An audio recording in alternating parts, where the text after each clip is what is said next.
Ooh, hello tube. Today we have No Man's Guns by Elmore Leonard, first found in the Western Story Roundup, August 1955. I'm reading in this awesome complete Western stories of Elmore Leonard. If you like your own copy, you can use my affiliate link down below to bookshop.org, or if you use to purchase this book or any book, again, you get an awesome book and extra cost to yourself. I get a small commission. It's a win-win. It's a great way to help support the channel. You can also help support the channel by liking, sharing, subscribing, commenting. I love the comments.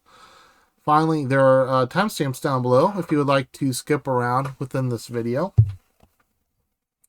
About Elmore Leonard. Elmore Leonard, born 1925, died 2013, began his career writing westerns in the 1950s, long before he became famous for crime fiction. His early short stories and novels stood out for their gritty realism, sharp dialogue, and morally complex characters, qualities that would later define his entire body of work. Among his most notable westerns is Hombre, 1961, Valdez is Coming in 1970, and The Gunsights, 1979. He also wrote short stories like 310 to Yuma and The Tall T, which I have The Tall T is otherwise known as The Captives. I have videos on those if you'd like to go check those out. Playlist down below, which were adapted into classic Hollywood films. Leonard's westerns broke away from romanticized frontier myths, focusing instead on ordinary people caught in extraordinary conflicts, where the line between hero and outlaw was never clear. These works not only modernized the Western genre, but also laid the foundation for Leonard's later success in crime and suspense. His Westerns remain essential reading for anyone interested in how the genre evolved from pulp adventure to something sharper, leaner, and more human. About the book itself, print length is 546 pages. It's a little chonky thing. It's a little chonky thing. Awesome book. Published May 8th, 2007, and the publisher is William Morrow. It's a HarperCollins imprint. A brief spoiler-free synopsis is Mitchell has just been released from the military, is making his way home when he wanders into the wrong encampment at the worst possible moment. A posse out hunting for a group of wanted bandits to hang rides in the inn and mistakes him for one of the outlaws. With no friends around to vouch for him and no way to prove his innocence, Mitchell suddenly finds himself at the mercy of men who are far more interested in swift justice than the truth.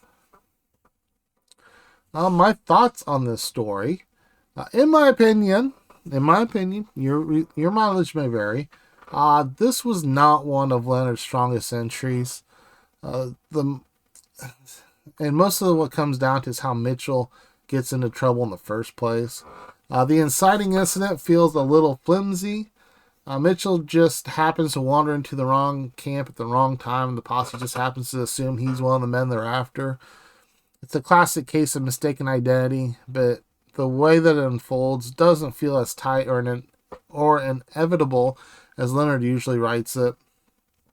Instead, tension builds naturally. It feels like the story has to bend a little more to bend a little to get Mitchell into danger.